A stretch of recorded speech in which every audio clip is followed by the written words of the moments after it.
Okay, we're on Turtle Mound. We're on the top of Turtle Mound right now. This is a Timucuan epicenter. We're probably several hundred yards from the Atlantic there, and right on whatever they call this, Mosquito Lagoon or whatever river this is, Halifax, I'm not sure what river this is, but we're right there. Part of that is due to erosion and flooding and storms and that sort of thing. But part of it is just this was where it was situated initially. Let's see, this is a shell midden. The significance of this is that it still exists, because as we know, many if not most of these middens were pillaged for their material for roads. The Europeans that came in just willy-nilly started bulldozing these things down, taking the shell material and using it for their roads. So this survived that. Number two, this is the largest existing, and I'll put in existing, they don't add existing, I'm adding existing, the largest existing shell midden in the mainland United States. Now I don't know what else is somewhere else, maybe in Alaska, Hawaii, you know, one of the outer islands, but that of course wouldn't be the United States. Anyway, this is the big boy of the bunch, and I've been wanting to come here for a very long time. Disclaimer, you're not going to see much. I'm going to film this. All we are going to see is tops of trees. Then when we go down below, we'll see some actual shells that were actually put there by actual Timucuan, you know, 1,000 years ago, 2,000 years ago, whatever. But this is similar on the opposite side of the state to the Calusa. Of course, the Timucuan were not quite the badasses apparently that the Calusa were, but at the end of the day, this is the heart of an Indian prehistoric pre-Columbian civilization. Another significant aspect of this particular mound is that it can be seen 7 miles out to sea. It can be discerned along the coastline, because as we know, the coastline is entirely flat, and if it wasn't for houses or some sort of geographical feature such as this, you wouldn't know where you were. The Spanish used this for navigational purposes.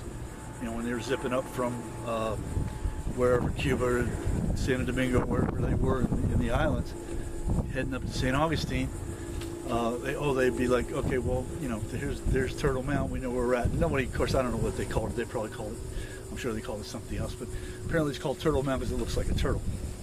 I don't see it because all I can see is trees. I'm probably, I don't know, 20, 30 feet up on these poles. Oh no, okay, I see. Well, coming up, we were way up on the poles. Now we're only about 5 feet off of the actual shell midden, so we'll be able to see some actual shells right there. But as we go down here, these posts are very, very long into the ground below, and so you're very high up. And of course, they don't want you tramping on the actual midden itself, so they've very nicely placed these boardwalks here. So we're going to take a look at that and continue on our journey through this area. And that there is pretty neat. That is actual shell. This is the actual midden. Of course, as with all these, this would have deteriorated over time. This would be much, much larger back in the you know, 500, 600, 700 years ago, when people were still living here, and they were constantly building this area with them, and they weren't building it to build anything. They were building it because this is where they were dumping their shells. So, and then of course, you know, they had the ceremonial middens and the burial middens, but this is strictly, according to archaeologists, just a straight up garbage midden, if you will, for lack of a better term, although I don't like that term. You can see the Atlantic out there, which is always an amazing sight for us. It's see the Gulf a lot, see the bay all the time, Tampa Bay that is, but actually don't get over to actually be on this coast very much, and so that's pretty exciting. But here again, we're going to go back down. We can see, I don't think I showed that. I wanted to at least show it and highlight it. That's Mosquito Lagoon, I believe is what they call it. If you're here after dark or first thing in the morning, you'll know why they call it mosquitoes. Mosquito Lagoon. It's The name is well earned. Okay, and here we're starting to get longer and longer with the posts. You can see down there, that one's probably 8 or 10 feet. And again, really not much to see from up here. It's too bad they're not able to remove some of these trees. These trees would not have been here in that time.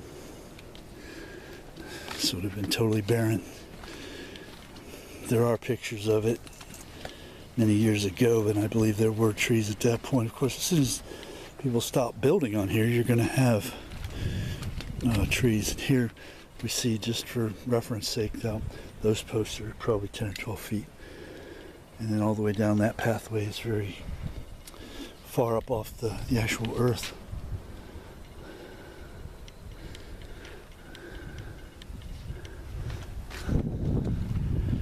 And if you didn't know anything about this and you didn't know where you were, you hadn't done any studying on it, you really wouldn't know much about it. I mean, there's nothing here to tell what it was. There are any cisterns or any kind of structures or whatever it might be. There's nothing really here except old shells to tell you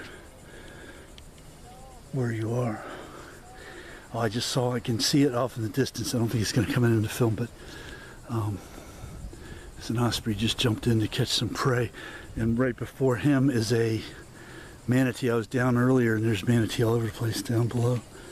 So we're basically, filming and taking pictures of trees.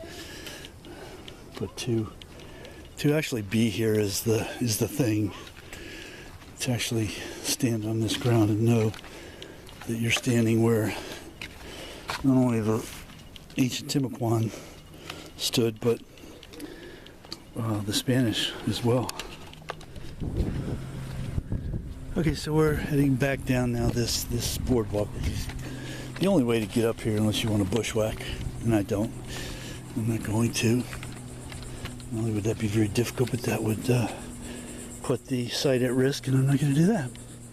But I will say I'd love to stumble upon some archaeological dig somewhere along here, which of course they're constantly engaged in different times of the year. Probably not this time of year because of the heat. And if you have a grant to dig somewhere, why would you do it in the worst part of the year?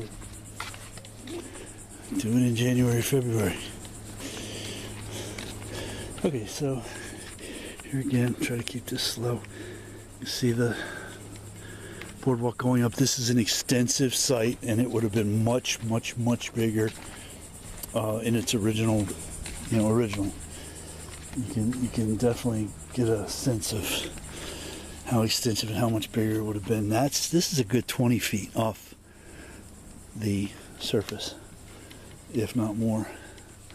We're way up. We're on top of the trees, literally.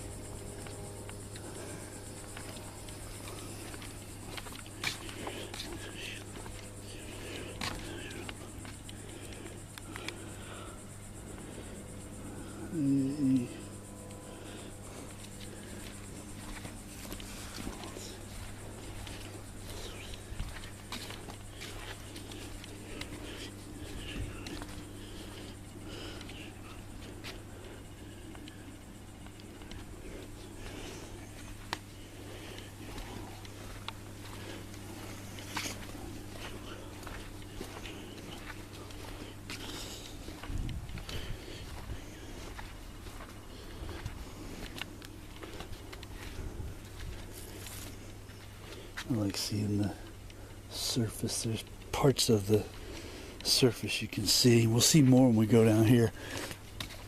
That's why I haven't shut the video off yet. I could say that the coolest part is down here, without any exaggeration. Here's some actual shells.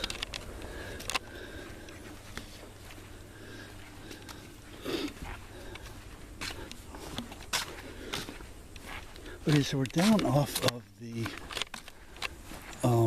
mound, as the Park Service deems it right now. But we're still on the mound. What was the midden back in the day? And this is where it gets much cooler, much more interesting.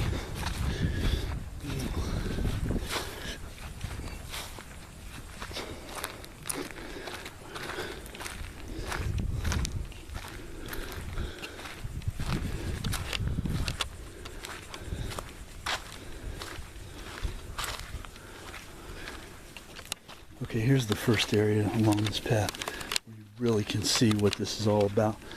This reminds me of the Fakahatchee Island, where you can see they're just piled layers upon layers upon layers upon layers over centuries have been placed here. And that is very clear along this path. What we're standing on is all part of the midden.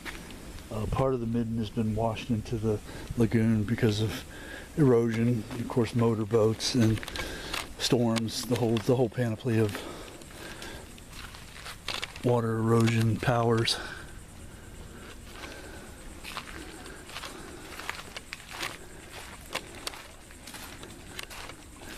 Here's some more here.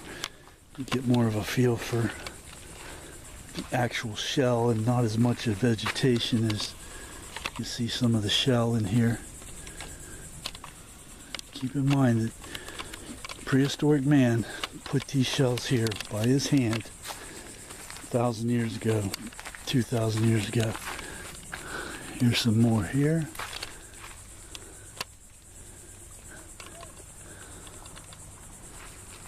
And of course the Spanish came, brought the diseases, and within 150 to 200 years of their arrival, the prehistoric Indians were gone, close to Timucua, Yami,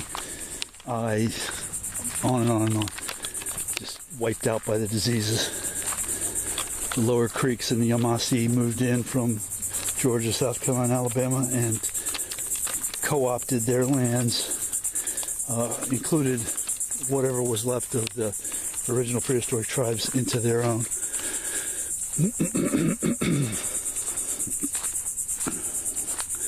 And open bingo halls and alligator wrestling shows. Here we go, some more through here. Can't win on the battlefield, we'll beat you in the casino. Here's some more.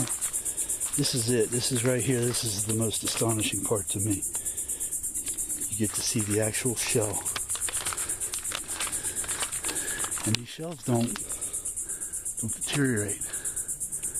This is the high end of it back here. Over towards around this corner, more or less, for lack of a better term, we can see where the Park Service or whomever has built this huge retaining wall to keep that part of the mound from just slipping into the water.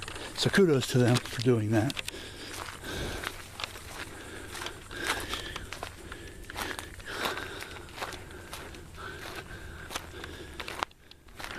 I was out here early taking pictures, and there were manatee playing right in here. Very exciting. Okay, so this is part of the mound. It's part that's been deteriorating over the centuries. And here's this huge retaining wall.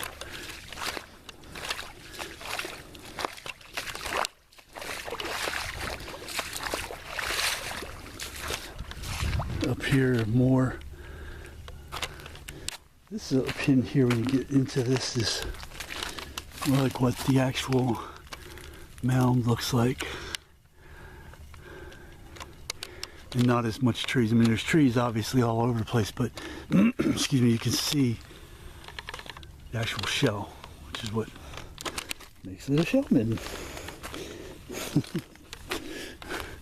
There's some more shells there. They're very visible.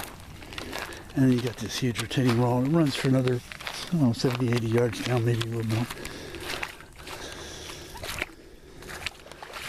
I try to judge my yards by how far I can throw a football, but I can't throw one as far as I used to be able to, so it might not be as far as I think. But it goes down past that clump of trees. We're not going to go all the way down there again. You can see what it is here. So That's pretty neat, pretty exciting stuff. Been wanting to come out here for a long, long time. Finally did it. Thank God. Thank you, God, that I got to see this. Incredible place. And of course, this would have been, a lagoon. They would have lived in here. This is not fresh water, so their fresh water would have had to have come from somewhere else. And I don't even know where that is. I'm sure there's some creeks or lakes or some sort of freshwater source nearby. They couldn't have gone without one. Or they might have done like the Calusa did and built more or less cisterns.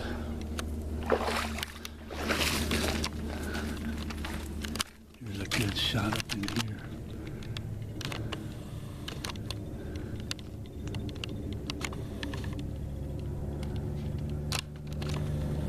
Show the mound.